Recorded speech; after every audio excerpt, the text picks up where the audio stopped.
अच्छा कैमरा इधर आ रहा है, इसको इस तरह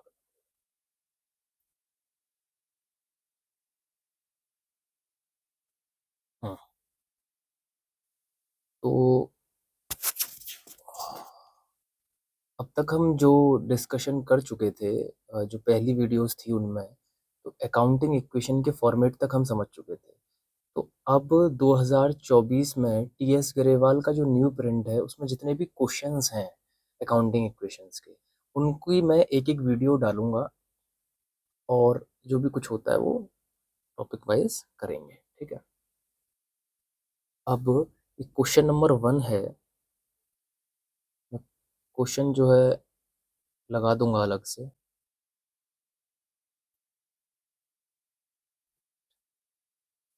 जी, तो अब इसका सबसे पहले, अब ये जो क्वेश्चन नंबर 1, तो सबसे पहले हम इसका फॉर्मेट बनाएंगे।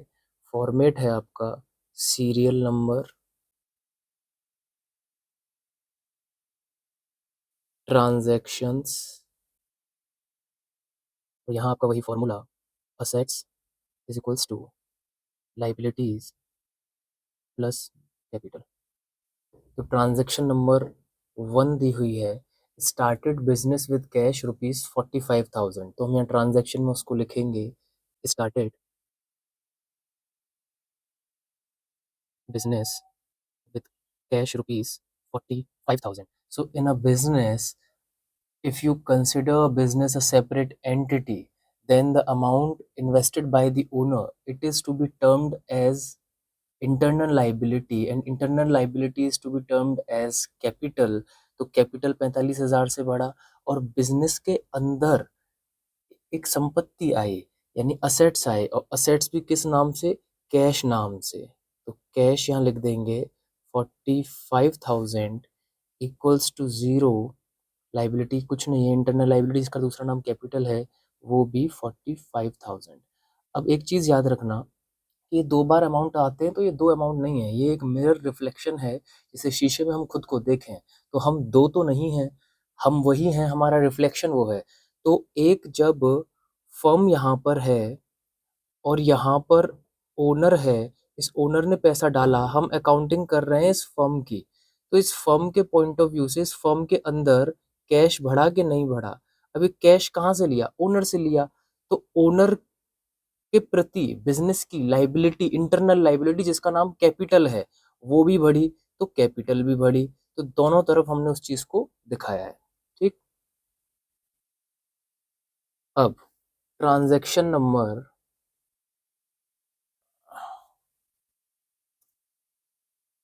Second, open a bank account with a deposit of 4,500, यानी कि हम यहाँ शॉर्ट में लिख देंगे ओपन बैंक अकाउंट ₹4500। मेरे पास यानी बिजनेस के पास 45,000 कैश है, 4,500 वो बैंक में जमा करने जा रहा है, तो कैश उसका 4,500 रुपये से कम हो जाएगा, और एक दूसरा असेट, फर्म की दूसरी संपत्ति बैंक के नाम से क्रिएट हो जाएगी, क्योंकि बैंक बैलेंस अब आ गया। तो पहली ट्रांजैक्शन में जीरो इम्पैक्ट था, इस वाली ट्रांजैक्शन में बैंक में 4500 बढ़ रहे हैं, तो 4500 ऐड कर लिया। हर ट्रांजैक्शन पर देख लो कि इफेक्ट न्यूट्रल आ रहा है या नहीं। -4500 प्लस 4500, इफेक्ट न्यूट्रल, इधर जीरो, कैपिटल पे कोई इम्पैक्ट नहीं। यहाँ आप लाइन खींचेंगे और यहाँ तैयार हो जाएगी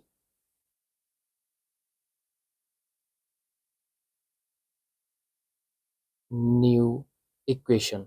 45,000 में से तो कितने, 4500 गए तो कैश आपके पास बचा 40,500, 4500 आपके पास ये is equals to zero plus 4500। पसीने पंखा चला नहीं सकते ये।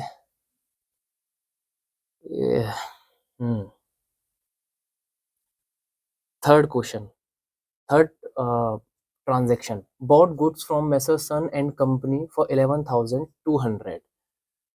Whenever a business is purchasing something from any person, so there are two possibility or maybe three possibility that the business is purchasing the thing or product by giving cash. Second possibility is that the transaction is completely credit transaction, उधार पर खरीदा है। और तीसरा mix हो सकता है, कुछ पैसा दे दिया कुछ नहीं दिया। तो हम ये पहचानेंगे कैसे? जब भी खरीदते वक्त या बेचते वक्त पर्सन, कंपनी, फर्म अगर उसका नाम गिवन है विदाउट द वर्ड कैश, तो समझ लो कि एक क्रेडिट ट्रांजेक्शन है, उधार की ट्रांजेक्शन है। अब इसमें bought goods from Messrs son and company दिया हुआ है, यानी कैश वर्ड नहीं है और कंपनी का नाम गिवन है, फर्म का नाम गिवन है।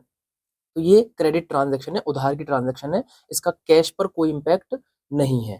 ठीक, तो यहाँ पर हम लिख देंगे बॉट गुड्स है तो purchased goods from Messrs son and company ₹11,200। तो क्या इम्पैक्ट रहा? कैश में तो जीरो इम्पैक्ट रहा इस ट्रांजेक्शन का, बैंक बैलेंस पर भी जीरो इम्पैक्ट रहा इस ट्रांजेक्शन का। आपके पास एक संपत्ति आई सामान के नाम से, स्टॉक के नाम से, ठीक, तो इस ट्रांजेक्शन में जीरो इम्पैक्ट, इसमें जीरो इम्पैक्ट। कितने का सामान आया? 11,200। नाम आया है तो उधार में सामान खरीदा है, उधार में खरीदा है तो लाइबिलिटी बढ़ी। जिससे उधार में सामान खरीदते हैं उस लाइबिलिटी को बोलते हैं क्रेडिटर। तो क्रेडिटर बढ़े कितने से? 11,200 से। कैपिटल में जीरो इम्पैक्ट। ठीक, तो ये थर्ड ट्रांजेक्शन होगी। जैसे ही दो ट्रांजेक्शन होंगी आपको न्यू इक्वेशन कैलकुलेट कर लेनी है। तो अब आपका, क्योंकि इसके बाद कोई ट्रांजेक्शन नहीं है, तो यहाँ पर हम कैलकुलेट करेंगे final equation. 40,500 plus 4,500 plus 11,200 is equals to 11,200 plus 45,000। अब यहाँ पर आप देखोगे कि assets is equals to liability plus capital होना चाहिए और होगा, क्योंकि हमने सही किया है। तो असेट्स के नाम लिखो लो क्या क्या है? कैश, बैंक और स्टॉक। तो cash plus bank plus stock is equals to liability में, लाइबिलिटी में आप नाम लिख लोगे क्या है? क्रेडिटर है, तो क्रेडिटर्स। और कैपिटल का नाम तो कैपिटल से ही है, कैपिटल।